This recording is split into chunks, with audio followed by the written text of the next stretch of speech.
पंचसृष्टी वर्गीकरणातील दुसऱ्या सृष्टीचे नाव आहे सृष्टी protista. Amoeba, युग्लिना तसेच पॅरामेशियम यांसारख्या एकपेशीय जीवांचा प्रोटिस्टा या सृष्टीमध्ये समावेश होतो. प्रोटिस्टा या सृष्टीतील सर्व सजीव हे एकपेशीय आणि दृश्य केंद्रिके असतात. प्रोटिस्टा सृष्टीतील सजीवांची काही लक्षणे पाहूयात. प्रोटिस्टा हे एकपेशीय सजीव आहेत. तसेच त्यांचे केंद्रक हे पटलबद्ध असते. पटलबद्ध म्हणजे त्यांच्या केंद्रकाभोवती एक आवरण असते. दुसरं लक्षण काय आहे तर त्यांच्या प्रचलनासाठी म्हणजे त्यांच्या हालचालींसाठी छदमपात, रोमके किंवा कशाभिका अशा प्रकारचे काही अंगके असतात.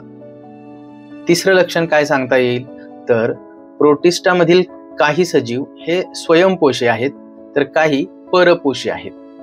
स्वयंपोषी असणाऱ्या प्रोटिस्टांचं उदाहरण युग्लिना असं सांगता येईल. तर परपोषी प्रोटिस्टांमध्ये पॅरामेशियम आणि अमिबा यांसारख्या सजीवांचा समावेश होईल.